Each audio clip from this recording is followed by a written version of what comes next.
اعوذ باللہ من الشیطان اللعین الرجیم بسم اللہ الرحمن الرحیم۔ بہت ہی عزیز دوستو، السلام علیکم۔ خوبصورت ذہن کا حامل باپ کی خصوصیات جو مولا علیہ السلام کی زبانی ہم شیئر کر چکے ہیں، اس کی دوسری قسط یعنی دوسری ویڈیو بقیہ 3-4 صفات جو رہتی تھی ان پر حامل ہے۔ خوبصورت ذہن توحید پرست ہوتا ہے، یعنی اپنے خالق کو پا لیتا ہے، دنیا کی بے ثباتی کو سمجھ لیتا ہے۔ خوبصورت ذہن والا شخص کبھی بھی اپنے آپ کو اپنے سے ادنا شے پر قربان نہیں کرتا، اپنے سے ادنا اور پست کے سامنے نہیں جھکتا۔ جیسے کہ قانون فطرت بھی ہے کہ پست چیز اعلیٰ پہ قربان ہوتی ہے، اعلیٰ پست پہ قربان نہیں ہوتی ہے۔ مثال کے طور پر کائنات میں سب سے کم قیمت چیز، بے قیمت چیز جمادات ہے، بے روح چیز مٹی ہے، پانی ہے، آگ ہے، ہوا ہے۔ یہ سب سے پست مخلوق ہے، اور یہی مٹی آپ دیکھ رہے ہیں کہ نباتات ان سے قیمتی ہے، کیونکہ نباتات میں روح حیات ہے، روح کی قیمت ہے۔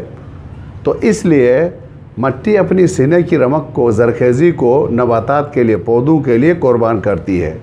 سورج کی روشنی، ہوا مل کر ہاتھوں میں ہاتھ ڈال کر اس پودے کی نشوونما کے لیے، اس بیج کی نشوونما کے لیے، ڈیولپمنٹ کے لیے ہاتھوں میں ہاتھ ڈال کر مدد کرتے ہیں، یعنی اپنا فرض جو اللہ نے ان پر جو ڈیوٹی لگائی وہ پوری کرتے ہیں۔ اسی طرح جب پودا بڑا ہوتا ہے، نشوونما پاتا ہے، بالغ ہوتا ہے، تو وہ اپنی قربانی جو ہے جانوروں کے سامنے پیش کرتا ہے، کیونکہ پودے میں صرف روح حیات ہے، جانوروں میں روح حیات بھی ہے، روح حرکت بھی ہے۔ یعنی جانور اپنی مرضی سے ایک جگہ سے دوسری جگہ تک حرکت کر سکتا ہے، پودا اپنی مرضی سے جگہ نہیں بدل سکتا ہے، وہ اسی جگہ میں ہی موو ضرور کرتا ہے لیکن اپنی مرضی سے جگہ نہیں بدل سکتا ہے۔ اسی لیے اس اضافی خوبی کی وجہ سے جانور جو ہے وہ پودوں سے افضل ہے، لہٰذا پودے بھی جانوروں پر قربان ہوتے ہیں۔ اب جانور سے افضل انسان ہے، کیونکہ انسان جو ہے اس کے اندر ایک اضافی خوبی کیا ہے کہ اس میں عقل بھی ہے، ایون حرکت بھی جانور اپنی مرضی سے حرکت کرتا ہے لیکن انسان اللہ کی مرضی سے حرکت کرتا ہے۔ انسان جب چاہے جانوروں کی طرح جدھر چاہے جا سکتا ہے، جس کو چاہے مار سکتا ہے، جس کا حق چاہے غصب کر سکتا ہے، لیکن وہ ایسا نہیں کرتا، وہ اپنی ہر سانس، ہر حرکت اللہ کی مرضی پہ کرتا ہے۔ اس لیے انسان قیمتی ہے۔ تو پودے بھی، جانور بھی، زمین بھی قربان کرتی ہے انسان کے اوپر۔ اب انسان سے اعلیٰ مخلوق کون سا ہے؟ کوئی نہیں ہے۔ اب انسان سے اعلیٰ ذات اللہ کی ذات ہے۔ اب اللہ محتاج نہیں ہے، نہ اللہ کو میرا گوشت خون کی ضرورت ہے، نہ میری عبادت کی ضرورت ہے، تو پھر کیا چاہیے؟ تو کس طرح میں اللہ کے لیے قربان ہو جاؤں؟ تو پھر اللہ نے قرآن پاک میں بتایا کہ تم میرے اصولوں پر پوری طرح عمل کرو، جو دین آپ کو دیا ہے، جو کوڈ آف لائف دیا ہے اس پر پوری طرح عمل کرو۔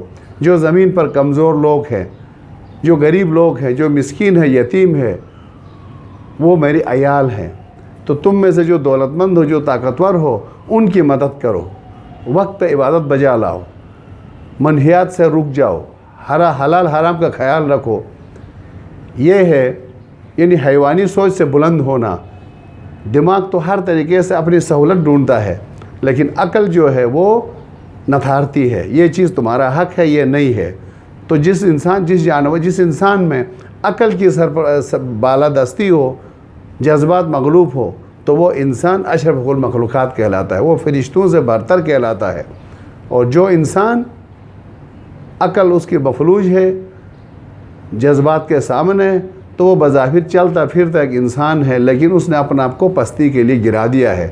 مثال کے طور پیسے کے لیے جھوٹ بولا جائے، خدا کی محبت چھوڑ کر اللہ نے ہمیں موقع دیا ہے کہ تم جس کو چاہتے ہو شادی کرو، شادی کی بجائے محبت کے نام پر شہوات اور جنسیات کا حوالہ ہو جائے، اور معاشرے کے اندر یہ بھول جائے کہ اس کے گھر میں بھی ایک ماں بہن بیٹی ہے، ان کے لیے کوئی اور معیار قائم کرے، اور دوسرے کی ماں بہن بیٹی کے لیے کوئی اور سوچ لے کے میدان میں اترے۔ یہ چلتا پھرتا جانور ہے۔ تو میرے پیارے دوستو، آئیں ہم اس فطری قانون کو سامنے رکھتے ہوئے ہم اپنے سے برتر ذات کے لیے، اصولوں کے لیے کام کریں، جیسا کہ امام عالی مقام حضرت امام حسین علیہ السلام نے کربلا میں یہ قربانی پیش کی، اور یزید پلیت نے یہ کہا کہ آپ میرے لیے بیعت کرو، تو آپ نے ہم سب کے لیے ایک لکیر کھینچ دی، ایک پیغام دے دیا کہ مجھ جیسا تجھ جیسے کی بیعت نہیں کر سکتا ہے، یعنی سچائی، روشنی جہالت اور اندھیرے اور پستی کے سامنے نہیں جھک سکتی ہے۔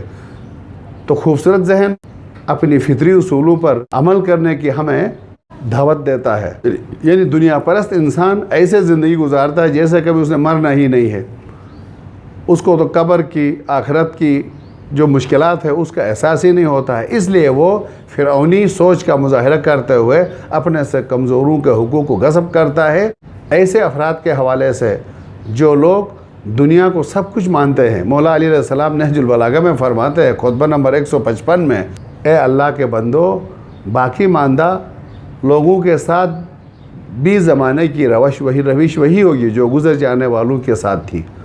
آپ نے اس ظالم دنیا کو ذلیل و خوار سمجھا اور بہت حقیر جانا۔ آگے آپ فرماتے ہیں، یہ مقام جہاں ہم مقیم ہیں، نہ ہم اس کے پہلے مکین ہیں اور نہ آخری ساکن ہیں، ایک کچھ دن رہ کر چلا جاتا ہے تو دوسرا آ کر ڈیرا ڈالتا ہے۔ یہ محلات نما گھر جن کی تعمیرات کے لیے نہ حلال نہ حرام دیکھا جاتا ہے، یہ ختم ہونے کے لیے ہے، یہ تباہ ہونے کے لیے ہے۔ کیا خبر ہم اس میں رہ بھی سکیں یا نہیں۔ اگر ہم جائز طریقے سے، محنت سے، حلال کمائی سے گھر بناتے ہیں اور وہ گھر اللہ کے تبلیغ کے لیے، اللہ کے اصولوں کو زندہ رکھنے کے لیے استعمال ہوتا ہے، تعلیم و تربیت کے لیے استعمال ہوتا ہے، تو یہ قابل ستائش ہے۔ لیکن لوگوں پر روک ڈالنے کے لیے، لوگوں کو تکلیف پہنچانے کے لیے کسی کے کام کا نہیں ہے، تو یہ کوئی فائدہ مند چیز نہیں ہے۔ بس امام علی مقام علیہ السلام نے ان تمام خصوصیات میں ایک ہی چیز سامنے رکھی ہے کہ یہ مقام رہنے کے لیے نہیں۔